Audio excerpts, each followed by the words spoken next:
Me formé en el Hospital Francés, pero estoy hace 20 años en el Hospital Álvarez, en la parte de docencia e investigación. Además pertenezco al departamento de disruptores endócrinos de la Sociedad de Tecnología y soy docente evaluador. Yo le preguntaba si sabían o no algo de disruptores, y a mí me resulta muy importante que los pediatras sepan, o sea, los que están cercanos o no. Así que si saben algo me dicen y paso más rápido. Yo como no tenía ideas y conocían el tema, empezamos de cero.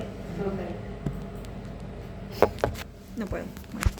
Sabemos que el sistema endocrino es vulnerable a los efectos de un montón de químicos que están en el ambiente, como vemos ahí, que podemos encontrar en los muebles, en las agriculturas, en los utensilios, en los envoltorios de alimentos, en los cosméticos, en los juegos para los chicos, en los enlatados. La Agencia de Protección Ambiental estimó que aproximadamente 87.000 sustancias químicas ya evaluadas pueden tener actividad de disruptores endócrinos y probablemente sean más a esta altura.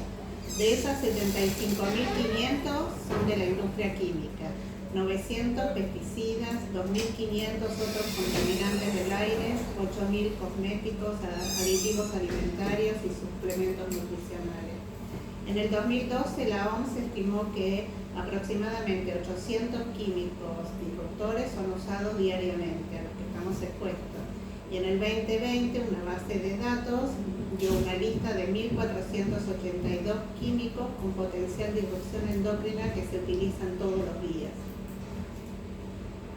Para hacer un poquito de historia, desde ya en 1958 se hablaba de la contaminación, de que le colocaban hormonas a las vacas, pero esto comienza en 1969 con este libro de Rachel Carson, que es La Primavera Silenciosa, cuando empezó a ver que los pájaros no cantaban y que esto estaba pasando por distintas sustancias químicas que se habían difundido por todo el planeta y estaban contaminando tanto a la fauna como a los seres vivos.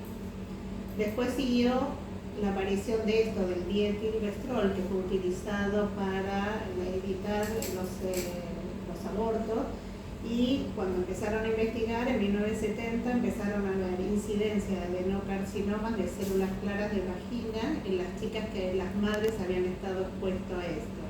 Y en los varones la prevalencia de criptorquidia, hipoplasia testicular y alteraciones seminales. Y esto ha hecho que se empiece a investigar a ver qué pasaba.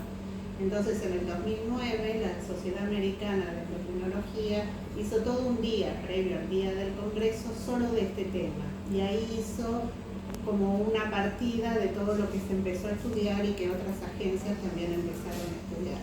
Entonces ya empezaron no solo las sociedades endócrinas, la Academia Estadounidense de Pediatría, la Federación Internacional de Ginecología y Obstetricia, la Organización Mundial de la Salud y programas de Naciones Unidas para el Medio Ambiente se empezaron a interesar en este tema y empezaron a observar que podían provocar desde déficit cognitivo, alteraciones del desarrollo, obesidad, diabetes, alteraciones de la fertilidad, prematuridad, sobre todo el cáncer, que es lo que más preocuparía, y enfermedades cardiovasculares.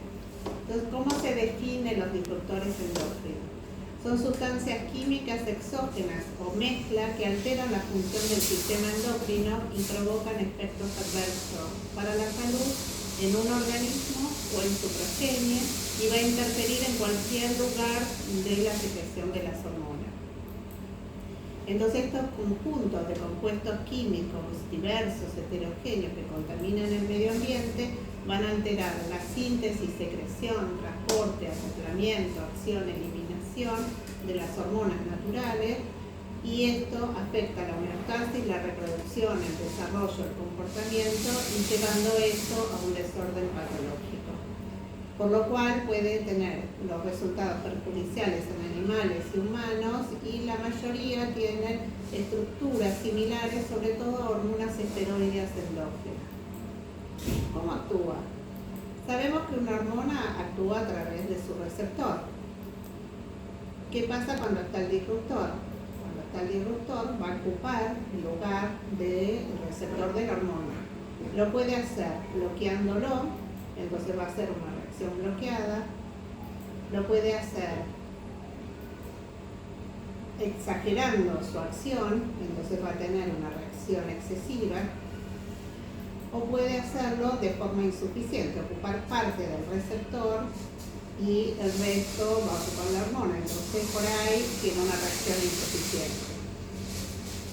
Son distintos los receptores, no nos vamos a meter en todo lo molecular y los receptores que hay, pero estas son las 10 acciones que tienen principales, como que interactúa en los receptores, los antagoniza, los activa, altera la expresión de los receptores, la transducción de las señales en las células, en las hormonas, las modificaciones epigenéticas, que es lo que vamos a ver ahora y que es lo distinguido de los disruptores, por decirlo de una forma.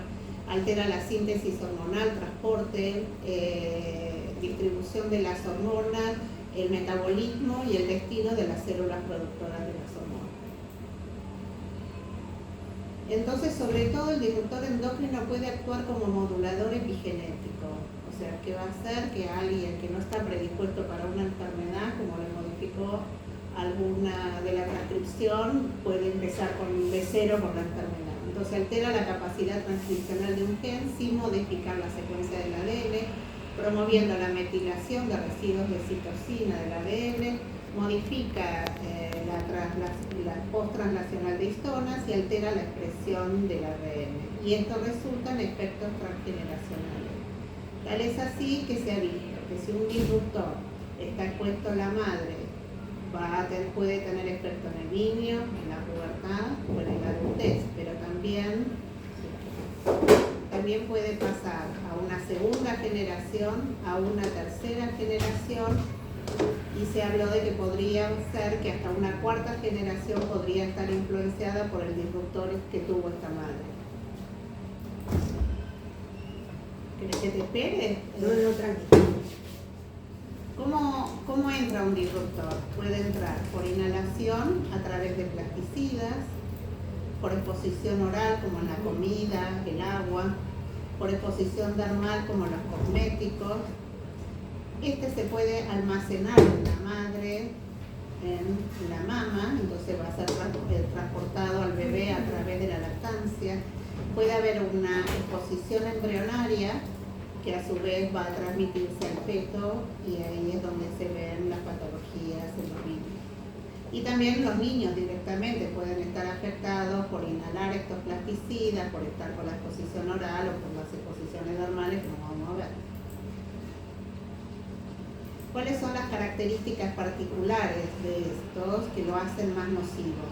La relación dosis-efecto, que no es lineal, no es como un tóxico, a más dosis, más efecto. No, estos tienen esta curva en U, que pueden tener efectos a muy bajas dosis o altas dosis. En dosis intermedias no tener efecto, entonces no es que le decimos usen un poquito, porque ese poquito también le puede ocasionar el disruptor. El momento de exposición. Este es el periodo más importante. El embrionario fetal y la primera infancia son los periodos más vulnerables. Por eso lo más importante serían los obstetras y los pediatras que tengan este tema, porque son de donde parten. El efecto cóctel, porque no es un solo disruptor, tienen una mezcla de disruptores, entonces por ahí algo que a la dosis que estaba permitido, pero al tener la acumulación de distintos disruptores tiene un efecto nocivo. La latencia, porque algunos efectos negativos pueden manifestarse muchos años después, como puede ser, como veremos después, los pesticidas. Los pesticidas tienen una vida media muy larga, y entonces por ahí lo que usó la mamá o cuando usaron triguito, la manifestación la tenga más grandes en la vida. Que están en alimentos, en artículos de consumo, aire, agua, polvo doméstico, y que son bioacumulables y se degradan con dificultad. Entonces un lugar donde muchas veces se acumula es en el tejido adiposo. Entonces dice, la mamá embarazada, por la necesidad de los nutrientes del bebé, es como que abriría su tejido adiposo y elimina por ahí algo que ella tiene acumulado anteriormente. No es algo que lo tuvo en contacto en el embarazo, pero sí previamente, y el tejido, y al revés, es como, me han contado algunas historias cuando doy clase, cada uno me cuenta alguna historia distinta, pero con las operaciones de obesidad, que al hacerlo y bajan rápidamente de peso, hacen manifestación por largar los disruptores del tejido graso. No hay problema, lo único que quedará al principio.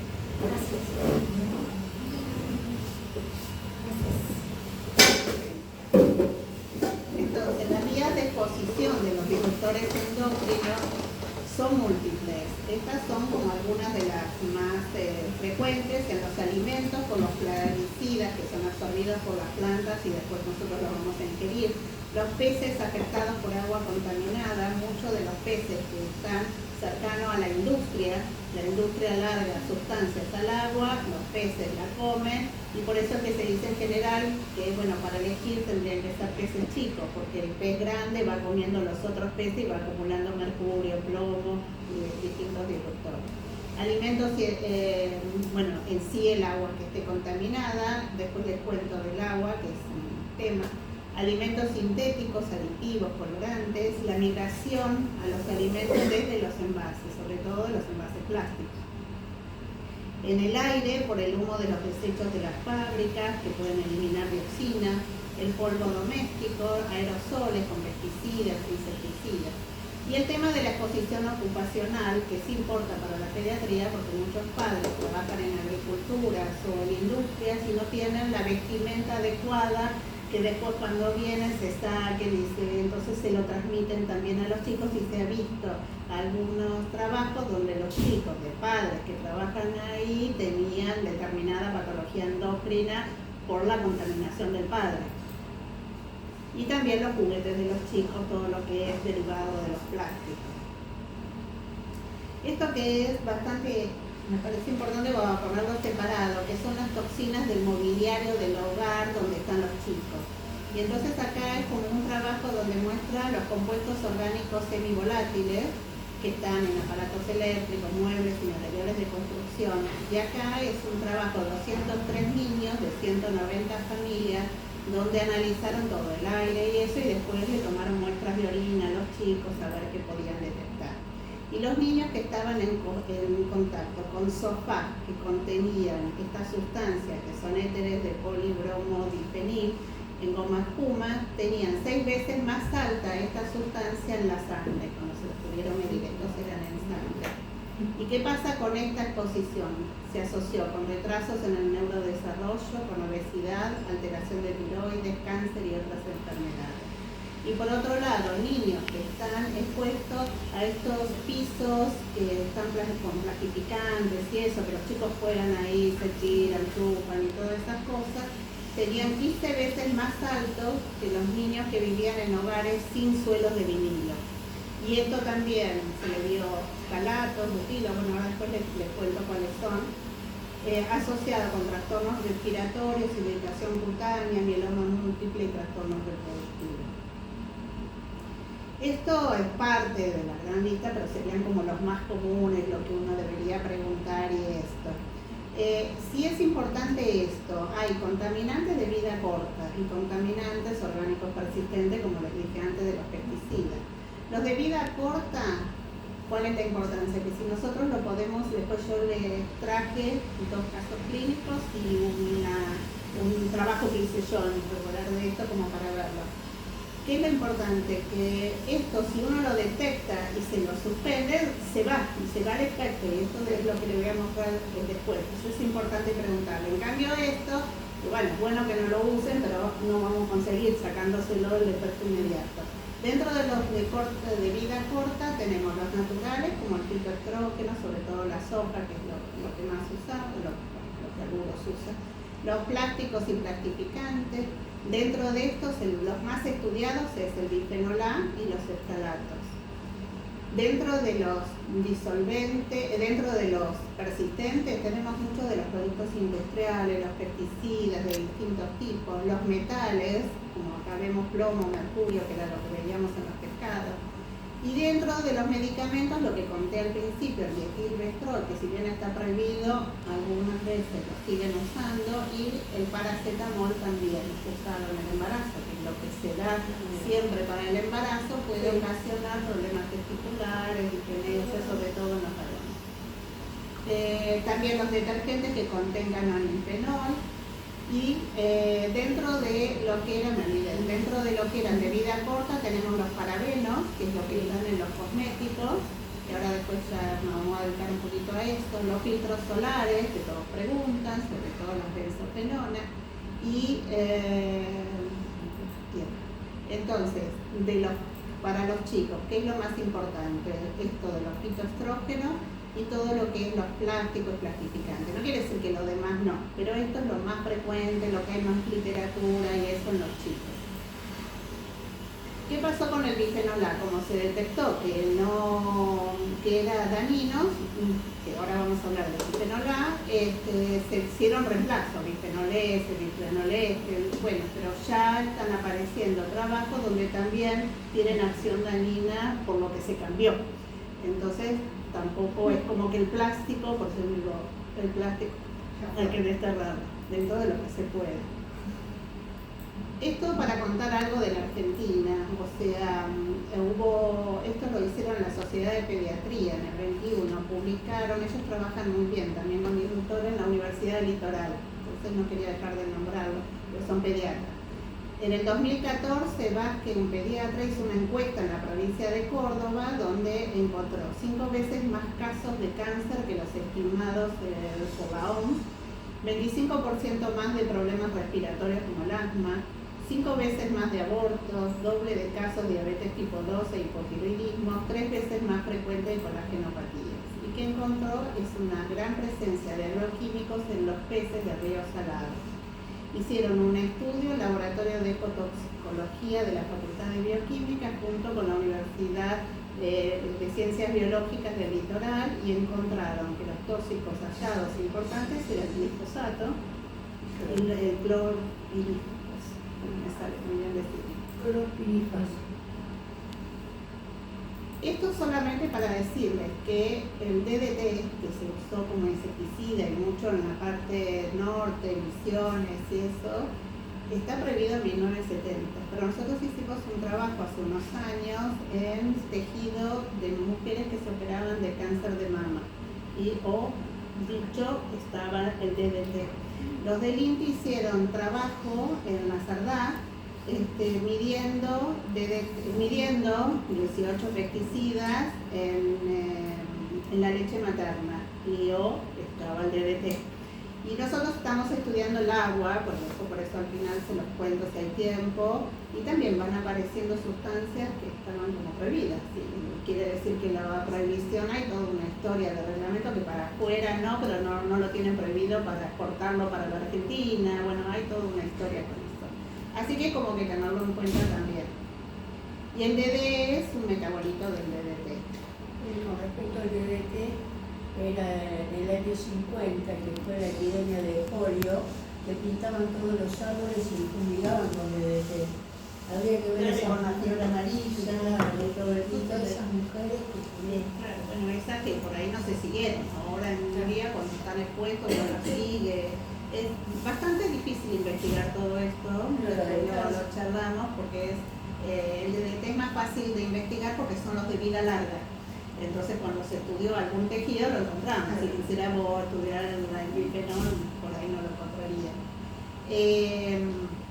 Bueno, esto nomás como para mostrar, igual después hablaremos, como que el DDT provoca problemas tiroideos, problemas de tipo ginecológico, cáncer de mama, los pesticidas organofosforados, cambios en el neurodesarrollo, el triplosan, que ahora después lo muestro, que también en los productos de cuidado personal tiene cambios en el neurodesarrollo.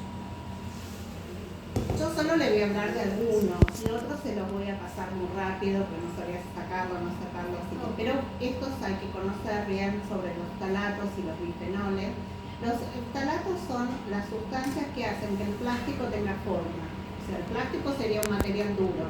Entonces los ftalatos lo que hacen es darle la forma, por eso son todos esos dibujitos que uno ve, pero también los usan en los cosméticos de los chicos, en distintas cosas porque tienen otros tipos de propiedades. El tema es que el talato no se pega al plástico, entonces ante cualquier cambio de temperatura, de eso, lo elimina y lo elimina hacia el producto donde está. Si está en contacto con un alimento, lo va a eliminar hacia el alimento. Acá tienen toda la lista, que no la pude poner en el coso porque era mucha: tintas, productos de empaque, adhesivos, fórmulas de leche para chicos, queso, margarina, pinturas de emulsión. Fíjense en toda la variedad. En algunos pesticidas también tienen talato, spray para cabello, repelente de insectos. Después también muchos conservantes alimentarios porque tienen cierta capacidad antioxidante, o sea, para que no se eliminen, pero también usan algo del talato. El bifenol A fue sintetizado en 1891 y en 1930 fue testeada para uso como un estrógeno sintético, así que realmente tiene su acción estrogénica.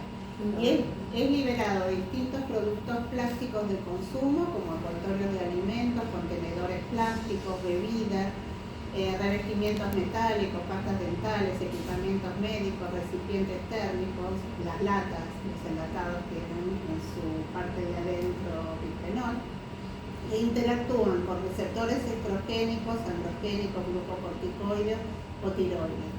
Alteran mecanismos celulares antioxidantes y también alteran la diferenciación celular. ¿A qué se lo asoció?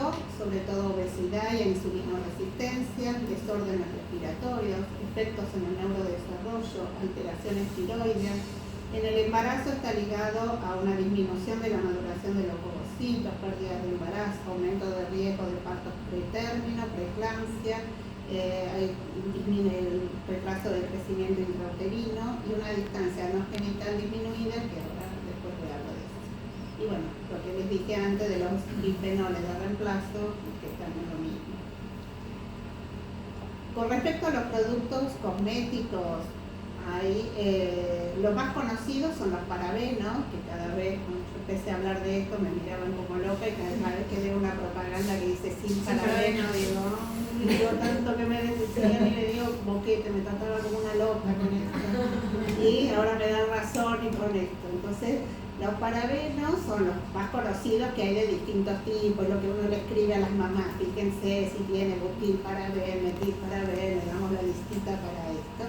Pero existen otros como el triplosan, que muchas veces están en las pastas dentales, porque son agentes antimicrobianos, entonces están en algunos jabones, en otros productos.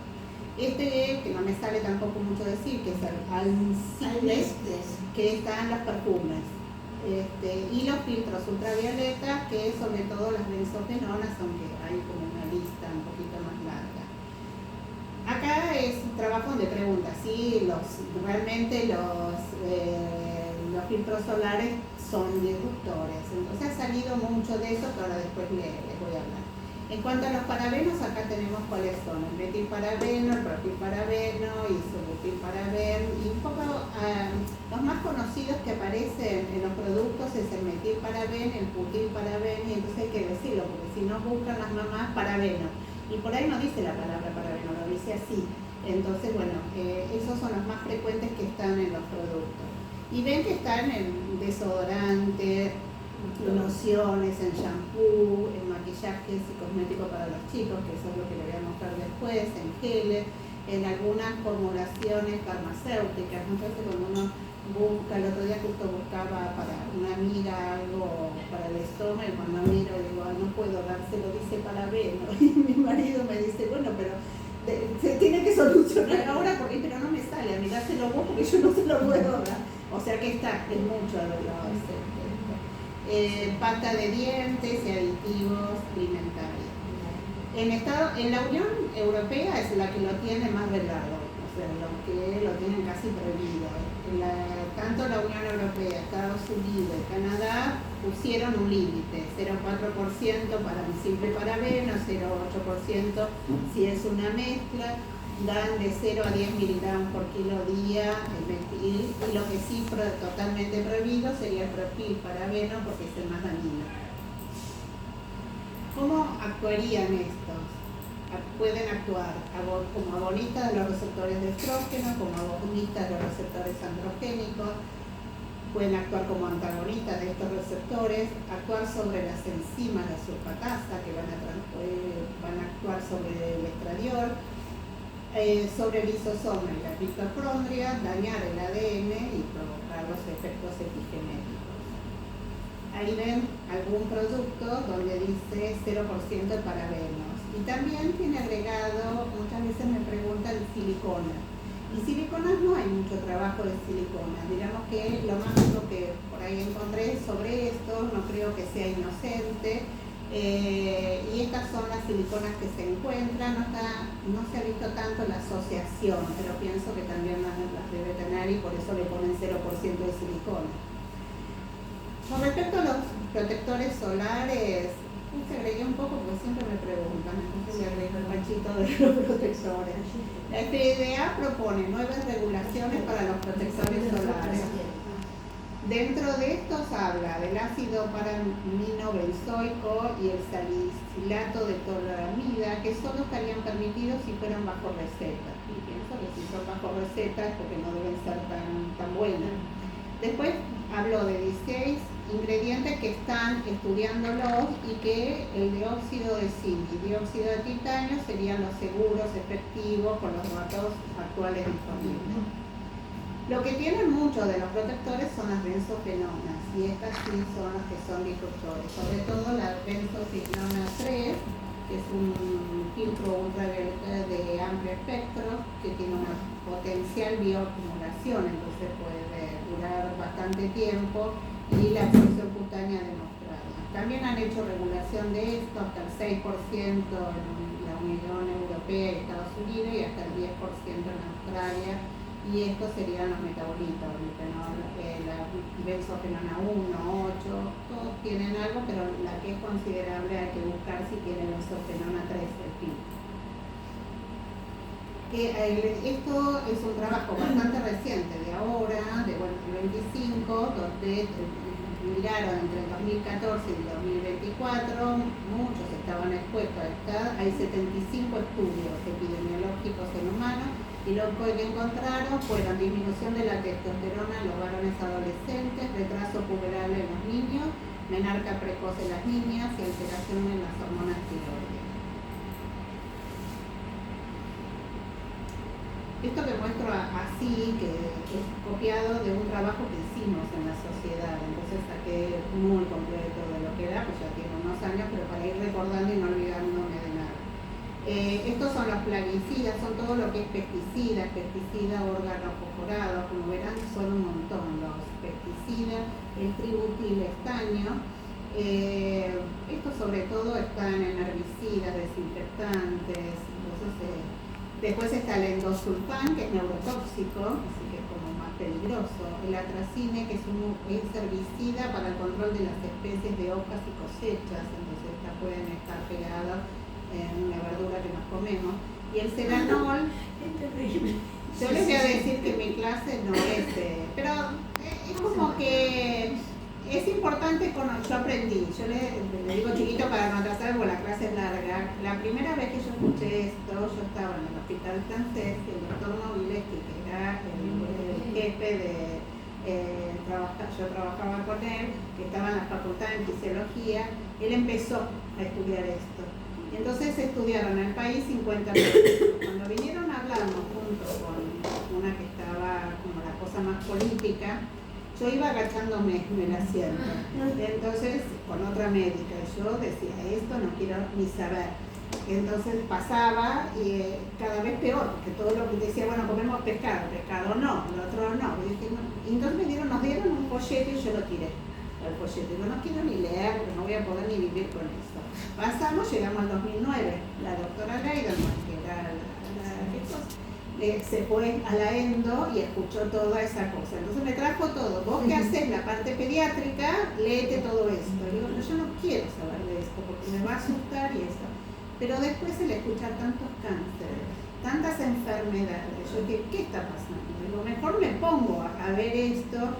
Y entonces a través de estudiarlo, si bien volví loca a toda mi familia, los pacientes, los amigos y todas las cosas, hay cosas que se pueden modificar, entonces tampoco es tajante, no es que todo se puede cambiar, pero es bueno conocerlo para saber qué investigar. Bueno, el ceranol en realidad es el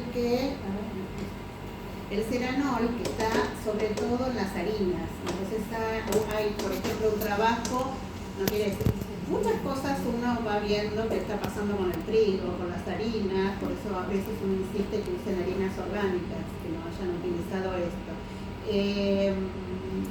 Hay un trabajo italiano donde vieron pubertades precoces en una nena y lo que encontraron era una alta cantidad de ceranol en las panaderías que tenían eso, y cuando sacaron eso disminuyó la cantidad de pubertades, a pesar de que, bueno, es que tienen absorciones lentas.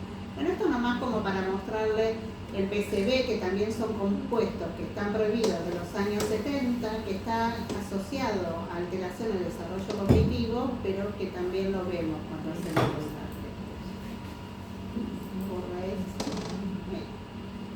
Entonces, de lo que les dije antes, características particulares de esto, habríamos hablado del momento de la exposición, del periodo embrionario y fetal en la primera infancia, que es el momento más importante. Y para recordar esto, que hay un origen fetal de la enfermedad adulta, que se llama DOCA, donde cada tejido tiene un periodo crítico durante el desarrollo, en el cual es más vulnerable a la exposición de estos disruptores. Como ven, donde se van formando los órganos, desde el sistema nervioso, los riñones, todo se va formando en este periodo. Entonces el disruptor entra acá y lo que va a dañar es el bebé que... Por eso es el momento donde uno tendría que participar. ¿Y cuáles son las enfermedades en los chicos? La exposición a disruptores puede dar, si es en la mamá embarazada, retraso de crecimiento intrauterino y prematurez, y no sé si ustedes ven que cada vez es más frecuente. Sí. Síndrome de disgenesia testicular, trastornos de aprendizaje, telarca precoz, asma, aumento de la sensibilidad a infecciones. Un poquito más adelantado, la pubertad acelerada, que esto sí vamos a hablar, obesidad y patología tiroidea en cualquier edad. Y la incidencia aumentada de cáncer, que siempre es lo que más preocupa. Entonces, cuando un disruptor aparece acá, como dijimos antes, podemos tener la enfermedad de la infancia en cualquier momento y esto puede tener repercusiones hasta la madurez. ¿Cuáles son las enfermedades que se asocian? Es larga la lista, estas serían como gran parte del desarrollo, la disminución del desarrollo, el autismo y desorden neurológico, de lo que voy a hablar, de la función tiroidea, pueden tener efectos en lo cardiovascular, en lo metabólico, obesidad y la tolerancia a la insulina. Y en el sistema reproductivo son varias, pero bueno, yo voy a hablar de telarca prematura y ginecomastia. Y los cánceres hormonales, que no lo voy a tomar porque si no terminaría, pero bueno, cualquier producto de cualquier cáncer de tipo hormonal.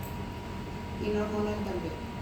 Esto es para mostrarles las distintas sustancias, como todas tienen, no hay nadie que se salve.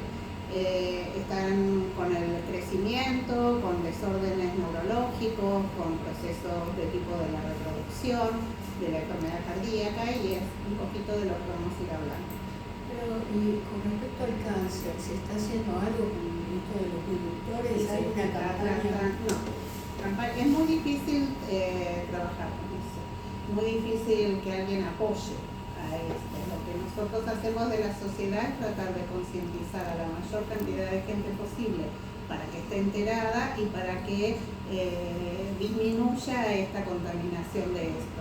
Yo una vez vino en otro gobierno del Ministerio de Salud, vino el Ministro de Salud a hablar conmigo y bueno, yo quise hablar con todo el departamento para ver en qué estado estábamos. Muy contento, en el ministerio, todos chochos. ¿Por qué? Porque desde la Unión Europea preguntaron a todos los países en qué andábamos. Entonces, ¿en qué andábamos nosotros? Bueno, contamos un poquito y le dijimos, tenemos un montón para investigar. Le hicimos 5 protocolos, de los cuales uno eran chicos, era muy interesante, pero que nos apoyen, ¿qué plata vamos a hacer? No hubo forma ni con un gobierno ni con otro. Entonces se va haciendo, al ir enterándose, sí damos muchas clases, muchas charlas, para que haya mucha información de esto, y cada vez más yo veo que vienen los pacientes que otro médico le ha dicho. Entonces, la exposición del disruptor a través de la mamá embarazada, estos cuadraditos son todos los receptores que pueden, los tiroides, el grupo corticoide, los que tienen que ver con FSH, muy distintos, pueden provocar alteración en las hormonas, el metabolismo, lo epigenético, microbioma, inflamación y estrés oxidativo. Y esto lleva a complicaciones materno-fetales, desde lo que es pérdida de embarazo, y llevar a la restricción del crecimiento intrauterino y defectos congénitos y enfermedades en la infancia, sobre todo neurodesarrollo, enfermedades autoinmunes, en el comienzo puberal y lo que tiene que ver con lo metabólico. Esto lo paso rápido, pero nada más para recordar la hipótesis del origen fetal de Barke, donde se sabía que el retraso puberal y bajo peso trae un montón de enfermedades en la adultez. Y encima, como estos disruptores afectan estos órganos cuando tienen un retraso de crecimiento intrauterino, potenciaría los efectos que pueden traer a los chicos de bajo peso. Esto para mostrar la biografía, lo más como para decir la asociación de bifenol A con disminución de peso al nacer y perímetro cefálico, también en un grupo chino. Y acá todo este trabajo, que es un trabajo inglés, donde muestra que todos los recién nacidos e infantes fueron expuestos a ftalatos, porque la terapia intensiva, que son los canitos, todos los chicos que estuvieron expuestos a la terapia tenían más concentraciones de ftalatos cuando se les midió después. Y sobre todo en bebés prematuros, que son los que lo requirieron. Entonces tenían un gran riesgo de estar en contacto con los disruptores endócrinos. También el triplosan, los niveles de este trabajo de triplosan, donde vieron mayor cantidad de malformaciones. Y las malformaciones eran del sistema circulatorio, tanto de la cara de distintas regiones, del sistema urinario, del sistema musculoesquelético, de malformaciones del sistema nervioso, y eso también suele ser más frecuente en chicos con malformación. Entonces, en cuanto a los varones pequeños, sabemos que el disruptor que entra va a actuar sobre el receptor estrogénico y el androgénico. Actúa en ambos, a pesar de ser varón. Si es en la etapa prenatal, va a alterar las células de Leydig y las células de Sertoli, entonces se puede dar con más frecuencia la criptorquidia y la hipofagia y hacer un síndrome de disgenesia testicular. En el momento de nacer, lo que vamos a ver, que vemos después, es una reducción de la distancia anogénica, que nadie la mide, pero que se debería medir. Una reducción del largo peniano y del volumen testicular.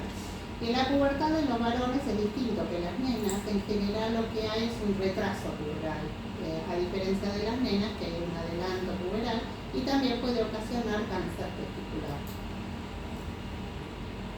Esto es de la distancia genital, que es un buen biomarcador de exposición de andrógenos maternos y que es la distancia del ano con los genitales externos, que los varones serían doble que las mujeres. Eso es donde se mide, que a veces me preguntan, del ano a la unión pelino-escrotal en los varones y en la niña de la cuña anterior a la base del clítoris.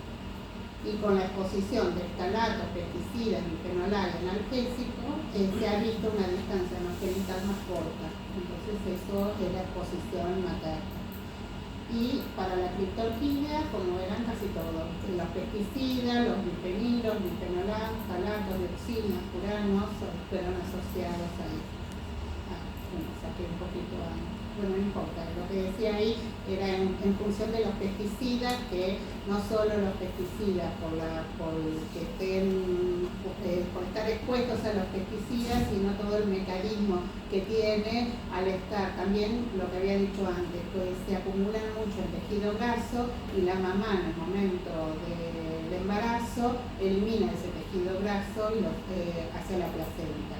Y acá vemos cómo saliendo del tejido graso, estos disruptores que tienen actividad estrogénica van a inhibir la hormona antimülleriana, que inhibe la regresión del ductus mülleriano y en definitiva hacen un mal descenso testicular.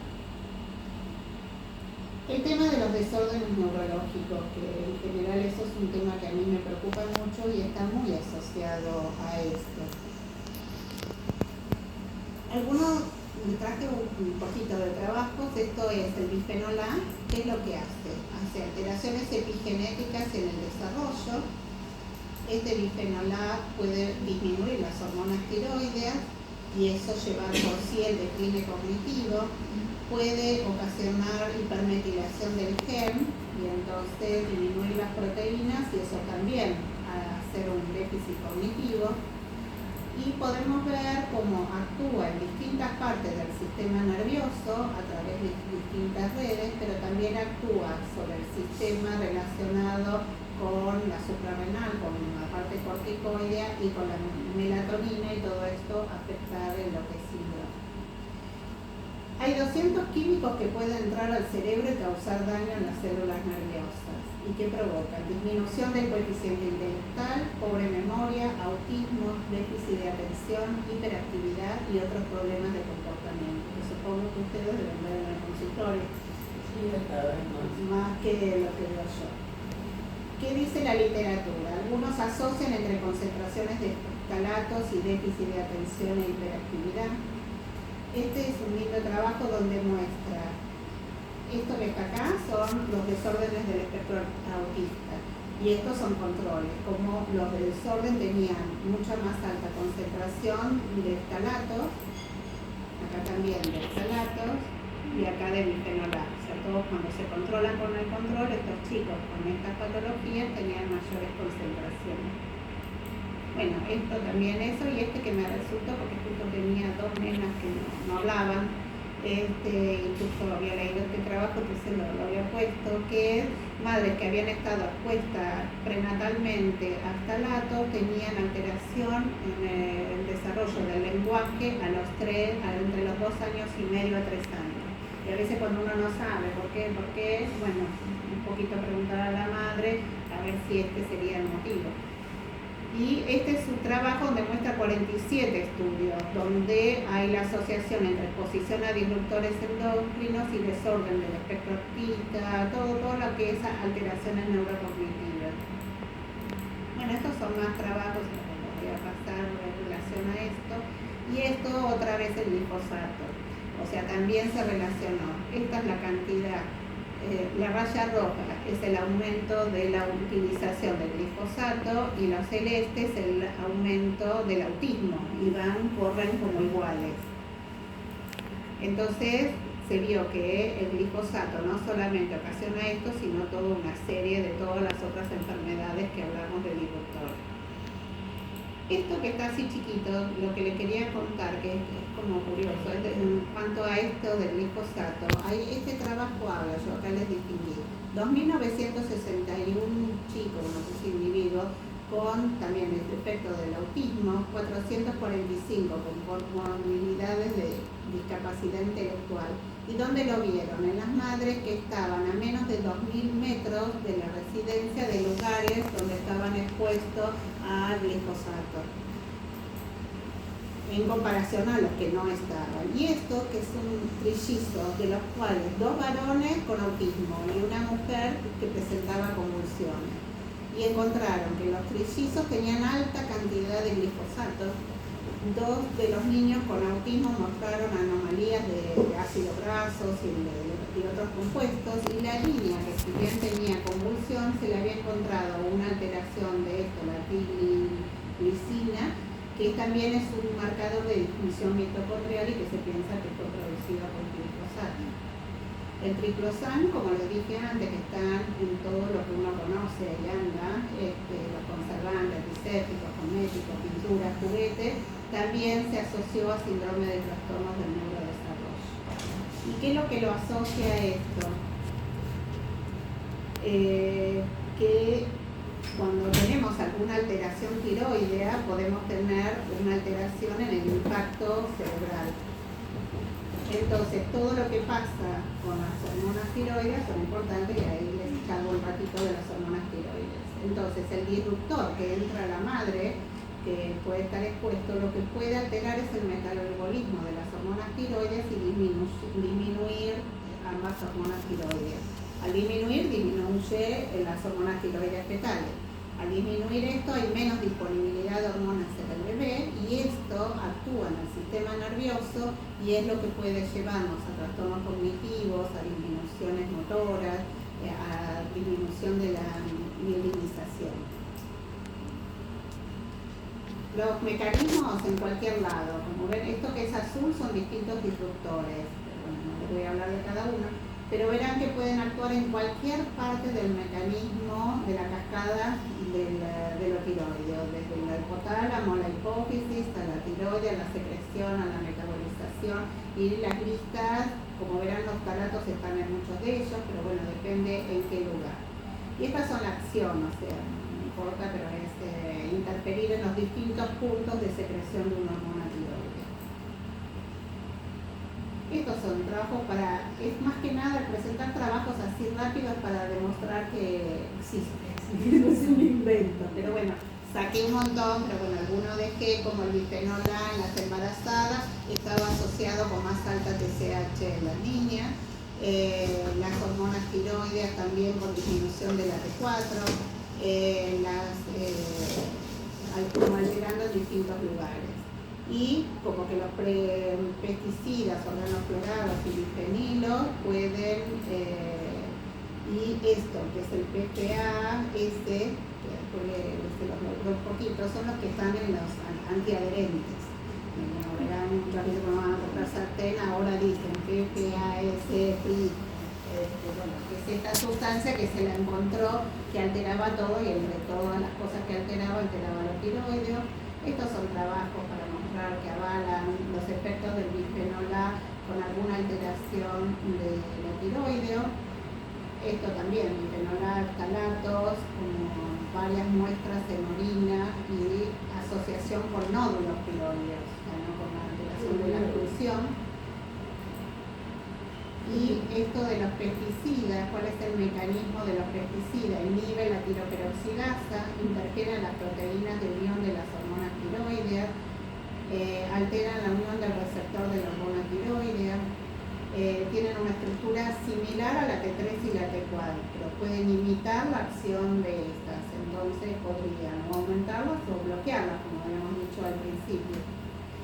Esto para mostrar que tienen más frecuencia en alterar, como sube la TSH, pueden traer hipertrofia de la tiroides, pueden traer hiperplasia y tienen más frecuencia de adenomas y carcinomas, o sea, hay más frecuencia de nódulos, un poco por esto. Esta es la sustancia que puede estar en distinto, podemos ver los perfluoralquiles, que si bien están en los utensilios, pueden estar en la industria textil, envasado de alimentos, cosméticos, fotografía. ¿Y qué hacen? Pueden alterar también cualquiera de los mecanismos de la tiroides, provocando agrandamiento tiroideo o nódulos tiroides. Los parabenos no se salvan tampoco con la tiroides, y entonces algunos trabajos muestran como la embarazada que esté expuesta a parabenos, pues tienen, si es al principio, pueden tener TSH más alta, si es posterior pueden bajar esta TSH, pero pueden aumentar la TSH al nacer, entonces hay la confusión cuando uno va a controlar a los chicos con la TSH. Y también el tema de las hormonas tiroides. Esto para decirle que además estos disruptores pueden ocasionar el cáncer tiroideo, y no solo el cáncer tiroideo, por eso lo paso rápido, prefiero detenerme en lo otro, es que pueden hacer que los cánceres tiroideos sean más malignos. Porque el cáncer papilar es un cáncer bien manejado y eso, pero aparentemente por estos trabajos que es del 25, el hecho de que esté el disruptor, como el bifenol A, hace que no reaccione tanto, por ejemplo, a yodo, no a los rayos, sino al yodo radioactivo, que es lo que es de tratamiento, como que no respondería. Entonces eso es lo que tendría. Bueno, vamos a entrar en esto de las nenas, que es lo que más a mí me gusta y me parece que es como lo más importante. Como dijimos antes, estos son mis nietos, se los presento cuando eran chiquitos, y esta es mi hija embarazada. Entonces, cuando un disruptor está expuesto a esto, puede afectar en cualquier momento de la vida. No, eso es no lo puse. A los varones no, pero a la nena, porque esto es pubertad femenina, así que saqué a los varones. Entonces, ¿qué es lo que va a ocasionar cuando están? La delgada precoz y la pubertad precoz. Vieron que hubo una invasión en el COVID, hubo una invasión, tanto que se consiguió las leyes para que cubran el 100% de los tratamientos. Bueno, no puse exactamente lo que pasó en el COVID porque ya pasó, pero bueno, esto de pubertad. ¿Qué pasa? Tiene un efecto estrogénico directamente por unión al receptor estrogénico, hay aumento de la actividad aromatástase, o indirectamente por sus efectos a nivel central, llevan a un aumento de la producción de los estrógenos endógenos. Esto lleva a la pubertad precoz, que puede ser pubertad precoz o la telarca prematura, o sea que lo podemos tener tenido al año con telarca, sacarle el disruptor y desaparece la telarca. Estos son los más estudiados, sobre todo el bifenol A, ftalatos y parabenos. Y no solo tiene esa acción, sino a nivel central, estos disruptores pueden actuar sobre la quistoquina, y la no sé si tuvieron pubertad o lo van a tener ahí, van a explicar bien como que la quistoquina es la estrella que desencadena los mecanismos que llevan a la pubertad. Y estos disruptores también pueden afectar ahí y otras sustancias del sistema nervioso. Lo que está recuadrado es lo que está relacionado, disruptor, y esto dice yes, o sea que sí están, aunque hay trabajos que no encontraron relación, por eso lo traje. Pero acá vemos uno, el bifenol A, cómo están mayores concentraciones los que tienen pubertad precoz central idiopática en relación a los controles. Estos son más trabajos que muestran que este es con el PVD, que era lo que veíamos en los sillones, que encontraron en este trabajo, si miran ahí, o sea, se ve más chiquito, que las pubertades precoces centrales idiopáticas tienen 38 de esta sustancia. Las telarcas precoces 44, pero los controles 17, o sea que era altamente más alto, las concentraciones más altas de estas sustancias estaban asociadas con telarca precoz en los niños. Y lo mismo con esto que les decía antes, en padres que estaban expuestos en la agricultura. Esto al verde es cuando tuvieron la telarca. Las que estaban expuestas tenían un comienzo puberal mucho más temprano que los que no estaban expuestos. Esto nomás como para que tienen mecanismos agonistas, antagonistas. Si quieren salir una foto toda la lista y lo que pueden hacer, que es más fácil. Y acá también para ver cómo las pubertades precoces tienen mayores concentraciones también de bifenoles y de ftalatos, que los no, y dice la importancia de encontrar esto y suspenderlo. Acá, con respecto a los parabenos, como encontraron, porque los productos de cuidado personal no tienen solo parabenos, tienen bifenoles, tienen ftalatos, tienen otras cosas. Entonces, vieron relación de pubarca temprana con los ftalatos, menarca temprana con el triclosan y con el propil parabenos, el que vieron más frecuentemente telarca prematura. Entonces, cuando pensamos la exposición a disruptores endócrinos, cuando hacemos un interrogatorio, de otra forma no lo podemos usar. Entonces aquí es que les traje, para que sea un poquito más ameno, dos casos. Una paciente de 6 años y 3 meses que consultó en el hospital por segunda opinión por desarrollo mamario precoz de 4 meses de evolución. La vieron en la obra social, le pidieron todo, le dijeron que había que darle tratamiento, que darle el análogo para frenar la pubertad, no era un retraso de crecimiento intrauterino, era sana. Como antecedente, la mamá había menstruado a los 14, la abuela había menstruado a los 10. ¿Por qué me hace esto, no? ¿Qué pasó? No sé. Ay, no sé, esto de la computadora no es mío, a mí no me hacía esto. Bueno, esperemos que no pase de vuelta. Tenía una talla objetivo genética para un percentilo de talla 75, porque a veces cuando la vemos muy alta decimos sí, está haciendo una pubertad, pero esto es importante. Tenía, no sé si lo saben, lo recuerdan, lo que sea, la LH es uno de los primeros parámetros para hacer diagnóstico de pubertad precoz y esta no debe ser más de 0,3. Entonces el 0,61 está indicando como que está comenzando haciendo una pubertad, aunque el estrógeno no sea dosable. El útero, si recuerdan, no debe ser más de 30 milímetros, y es de 45 por 9, 14, pero también se la ve con estímulo. Y una edad ósea de 7 años para 5 años y 11 meses, porque lo traía de antes, que estaba acelerado. Entonces por eso le habían dicho, bueno, tratamiento. Tenía un botón mamario bilateral de 1 centímetro, que era poco turgente, y bueno, empezamos a preguntar sobre los disruptores que no le habían preguntado en otro lado. Y entonces que tenía calentamiento de plásticos, como me va a preguntar que dónde calientan, la ingesta de soja y sobre todo maquillaje. Cada vez que volvía del colegio se maquillaba con estas cosas infantiles. No saben lo que lloró cuando yo dije no más maquillaje, hasta la próxima. Creo que también está el tema del kinder con las chicas, Sí, porque eso- se usa mucho el espadenera. Eso también, terrible, terrible. Yo ahora tengo que hablar la otra semana para la industria cosmética. Un asesinato, pero bueno, soy la tercera que habla, porque habla una bioquímica, una obstetra, yo hablo de lo pediátrico y después habla otra de la adolescencia. Pero bueno, vamos a intentar. Alguna cosa conseguimos. Bueno, entonces, ¿qué se le hizo? Suspender disruptores, pedirle los estudios de vuelta y miren cómo el útero disminuyó.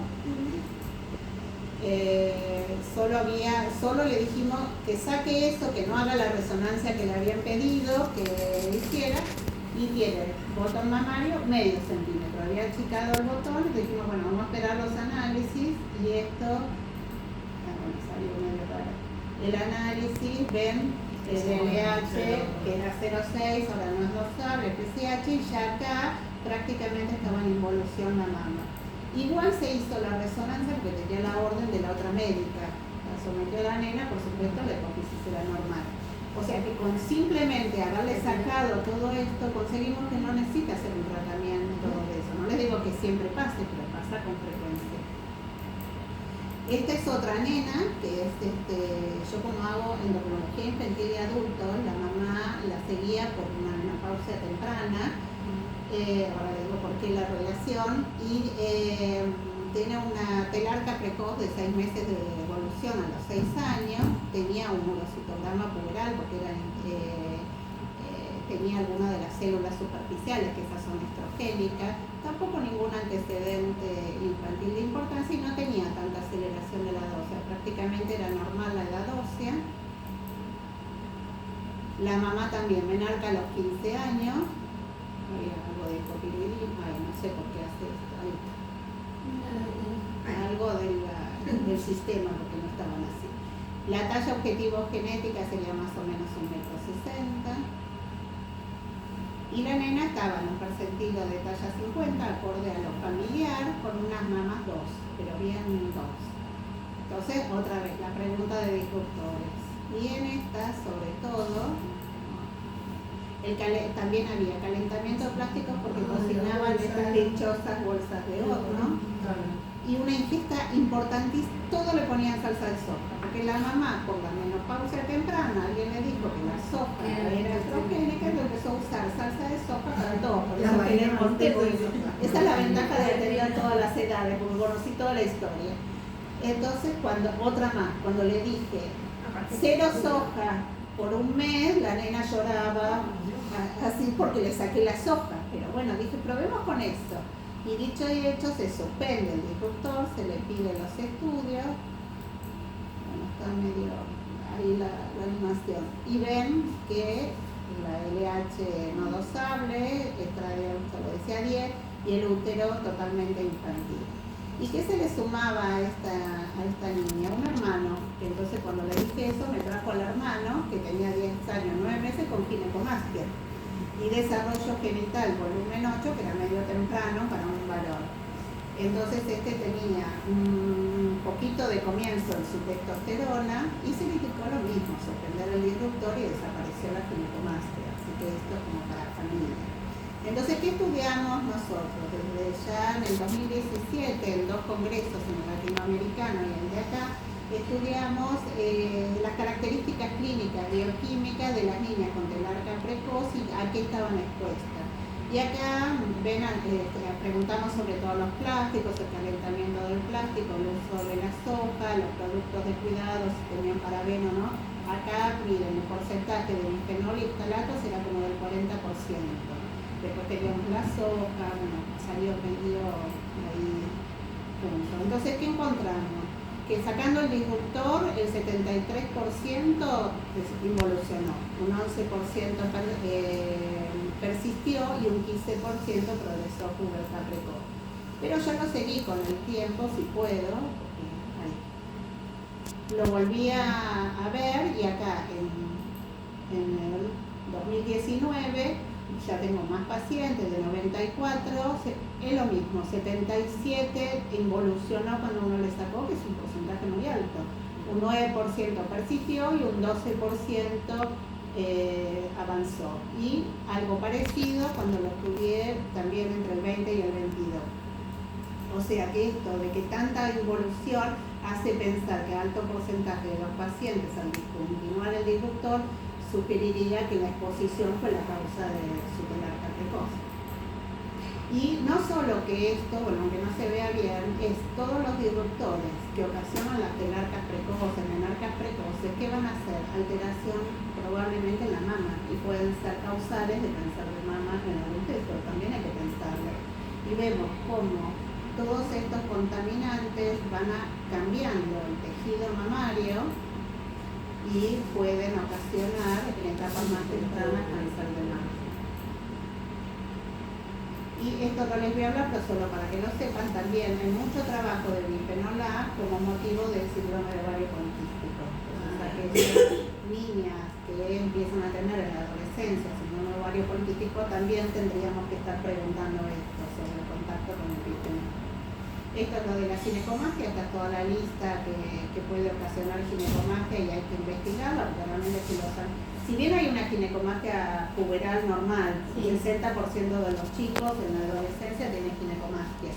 Pero bueno, cuando esto es un poco más grande, cuando vemos que no se va, igual hay que interrogarlo y decirle que lo saquen, porque ahí está el niño de 10 años, le saqué y desapareció la ginecomastia. Y esto lo puse porque esto es un producto natural, que es el árbol de té, que la mamá no lo dicen que lo usan porque dice natural, como algunos de los productos del jazz y esto. Y resulta que estos también tienen acción, si ven, bueno, no van a ver acá y yo me parece que no lo subrayé acá, que pueden provocar telarca prematura idiopática y ginecomastia prepuberal también. Y cuando uno lo saca, yo tenía una que usaba el producto de la mamá a la noche en la almohada.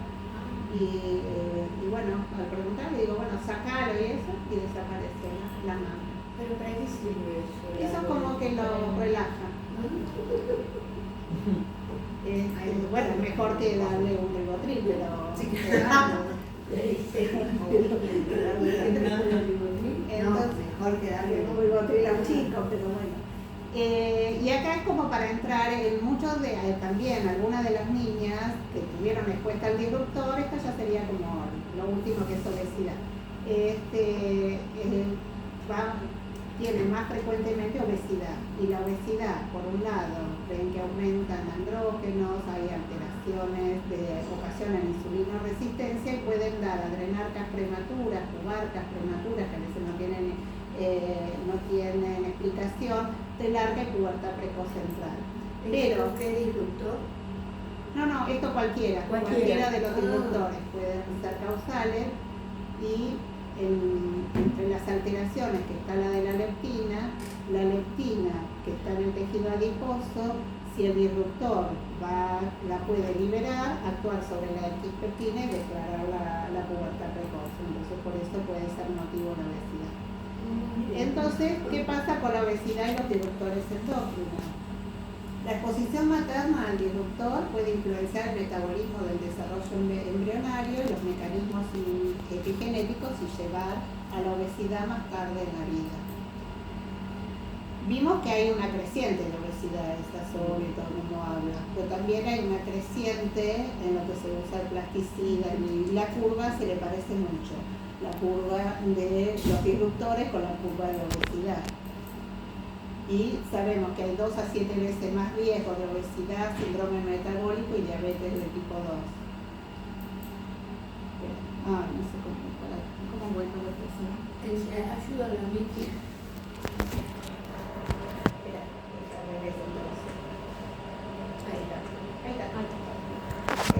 El concepto de obesógeno.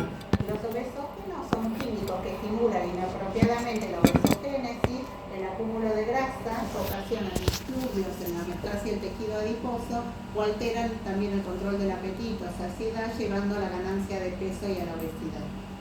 Estas son, como verán, las fuentes de las que estuvimos hablando, que cualquiera de estas, ven que también las drogas farmacéuticas pueden ser motivos de ocasionar obesidad. Y esto lo pueden hacer a través de distintos receptores, de receptores metabólicos, de los receptores estrogénicos, por alteraciones moleculares, las vías inflamatorias de interleuquinas que pueden alterarla, la vía de la insulina, la acumulación de lípidos, el estrés oxidativo, que todo esto lleve a una insulinoresistencia, que es también muy frecuente en los chicos. También el antecedente de que la mamá haya estado expuesta a sustancias como los ftalatos y esto puede desencadenar en el niño esa insulinoresistencia. Vemos como estos disruptores, como gran respuesta cualquiera, actúan las distintas vías, las vías moleculares, y cambia la forma del tejido adiposo y hace su disregulación de los factores epigenéticos. Entonces esto da una ganancia de peso, aumento del tejido adiposo, desdiferenciación del tejido adiposo, aumento de lípidos, triglicéridos y dislipidemia, lo cual también después puede llevar a la insulinoresistencia y también a la diabetes en los chicos. Bueno, esto para decir, actúa como todos los demás, alterando los receptores, los cambios, el estrés oxidativo, con más o menos lo que dije, pero miren todo lo que ocasiona los obesógenos, ¿no? Es un gráfico interesante. Y acá, como más dirigido en todos los lugares que actúa, relacionados también a lo que es tejido graso, el hígado graso, también está involucrado. Como otras acciones, una sola. Hay una que se me perdió en el camino, que era lo que tenía que ver con el sistema inmunitario, el alma y las atopías del piel, que no sé por qué se me salió y cuando me recuerdo si me la puse, si la borré. Pero bueno, está asociado también a eso. Muchas alteraciones de la piel de los chicos se asoció a ftalatos, a bifenoles. Y esto como que se encontró en el último tiempo alteraciones a niveles óseos. Entonces estos disruptores pueden actuar, ahí dice, la proliferación de los osteoblastos, en la mineralización de la matriz extracelular, en la absorción del calcio. Entonces tenemos, por ejemplo, el diestilbrestol que se usaba en los años 90, pero que las madres han estado expuestos y que después se sacó, se vio como una alteración en la masa ósea, y a mí me pareció como una asociación con el osteosarcoma, que es lo que me pareció más. El DDT también, que dijeron, la relación inversa entre el contenido de DDT y su metabolitos con la concentración de la vitamina D en sangre. Los alquifenoles también con alteración en los osteoclastos, el bifenol A también que interfiere en el esqueleto en el periodo prenatal, el PCB, y los ftalatos en el periodo prenatal y postnatal temprano alteran la remodelación ósea, trastornos de la diferenciación de los osteoblastos y empeoran la síntesis de la vitamina D. Eso es algo que no se veía, ahora también está. Entonces esta es la guía esta es la guía que habíamos hecho nosotros en ese momento para recomendaciones, esto que no se lo voy a leer todo, pero sobre todo habla un poquito de lo que dijimos, que es la recomendación. Evitar los aparatos eléctricos cerca de los chicos, no usar pesticidas, limpiar la casa con productos que sean dentro de lo posible que fueran naturales, evitar a las ropas a los chicos que primero las laven para evitar de sacar un poquito de plasticidad que puedan tener, el uso de pinturas que fueran vegetales. En general la recomendación esto del pescado, que sean pescados chicos para que tengan menos contenido, porque no le podemos decir no coman pescado. Dentro de lo que uno puede les dice que utilicen productos orgánicos, pero bueno, a nivel hospitalario es un poco más difícil, y en el Álvarez tenemos mucha población boliviana que tiene mucha verdulería, entonces están como un poco más expuestos. Yo por ahí en el consultorio les puedo decir que vayan a comprar productos orgánicos y eso. Lo mismo con el pollo, con la carne, es decir, lo que puedan hacer, todo lo que pueda ser más orgánico sería mejor. Evitar la soja totalmente. El tema del plástico, sacarle el tema del plástico, y de hecho hay que hacer que comprar con inteligencia y responsabilidad.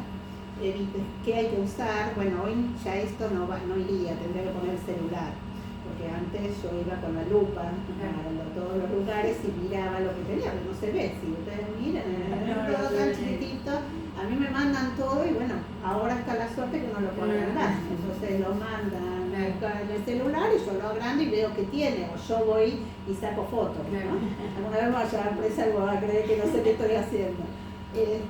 Bueno, esto también, y esto es...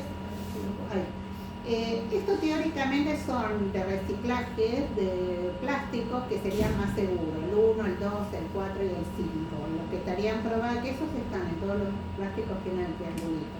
El 3, el 6 y el 7. Yo lo digo muy rápido porque no estoy de acuerdo. Yo creo que no tienen que usar plástico, porque si no tienen esto, tienen lo otro, dentro de lo posible que no usan el plástico. Y ahora con el auge de la botellita de los vasitos y yo les digo que usen de los termitos de aluminio, no los dejen usar plástico, porque el plástico, la botella la van teniendo en la mano y la van calentando, no se la toman. El tema de la botella es que ya cuando vienen los camiones que pasaron por el sol y el plástico de la botella calentó. Yo le puedo decir, bueno, compren el agua fría y que se la tome enseguida. Toma enseguida, no cambió, pero es un tema el agua, por eso estamos estudiando ahora el agua, pero el agua de grifo estamos estudiando, pero no podemos estudiar las aguas minerales porque nos van a matar. Así que es el mayor problema el agua, porque es el más difícil, pero yo sí les digo termito, como las comidas, que los utilicen termos, no tupper, y los colegios no dejan llevar tupper de vidrio, no tomando notas diciendo que porque es cierto que los termos de comida son caros, entonces bueno, dentro de lo que yo puedo, lo puedo hacer en el consultorio, lo puedo hacer en el hospital, pero bueno, le vamos diciendo que lo lleven, no en plástico. Y yo así tenía una nena de 8 meses, iba a la guardería con unas mamás, digo, bueno, esperá, probemos, y sacale, dice, sí, le calientan en plástico, no me deja, bueno, mando una nota, entonces llevaba una cosa de cerámica para que le caliente, se le fue la mamá. Viene a 2 meses, otra vez con la... Digo, ¿qué pasó? Otra vez con la mamá está haciendo. Dice, no, porque se la rompió y entonces no quieren, y otra vez la nota. Y entonces, bueno, hay que ir peleando con... Ahora tuve una nena que le calentaban también en el plástico estrógenos de 120, altísimo, una nena no tiene que tener estrógeno. Yo dije, ¿qué es esto? Es un tumor, le pedí una ecografía, le pedí esto, y dije, bueno, mientras que vamos pidiendo todo, saquemos eso, sacó y el estrógeno vino no lo sabe. O sea que es como de asociación muy fuerte. Bueno, esto es la Asociación Americana de Endocrinología, puso 5 tips principales, por eso me pareció que era como un poquito más claro.